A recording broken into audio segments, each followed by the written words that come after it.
ତୁମରି ଭଣୀଙ୍କର ନାମ କେତେ ପଛ ଚଳିଗଲା ଖେଳିକି ଯାଇ ନ ପାରିଲା ସହଜେ ଅଛି ଅନାହାର ବ୍ୟାଧିରେ ପୀଡ଼ିତ ଶରୀର ନିଦାଘ ଗ୍ରୀଷ୍ମର କାଳ ବ୍ରାହ୍ମଣ ହୋଇଲା କୁଳ ନିକଟେ ବଟ ବୃକ୍ଷ ଚାହିଁ ଶୋଇଲା ତାର ତଳେ ଯାଇ ବିଚାରେ ଚାଲି ନ ପାରିବି ଏଠାରେ ନିଶ୍ଚୟ ମରିବି ଡାକିବି ଆକଣ୍ଡଳମଣି ନିଷ୍ଠାର କର ଶୂଳ ପାଣି ନଇଲେ ଯାଉଛି ପରାଣ ରଖେ ପାର୍ବତୀ ରମଣ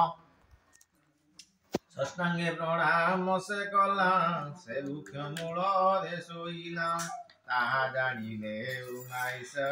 ହରିଣ ସନ୍ନ୍ୟାସୀର ବେଶ ଜଟା ବିଭୂତି ମନୋହର ରୁଦ୍ରାକ୍ଷ ମାଳା ଯେ କଣ୍ଠର କଠିରେ ରଙ୍ଗ ବସ୍ତ୍ର ଯୋଡ଼ି ହସ୍ତେ ଧରିଣ ଆଶା ବାଡ଼ି ବ୍ରାହ୍ମଣ ପାଶରେ ମିଳିଲେ ତୁମ୍ଭେ କାହିଁକି ଏଠାରେ ଶୋଇଛ କହ ମହାଗରେ ଲକ୍ଷଣେ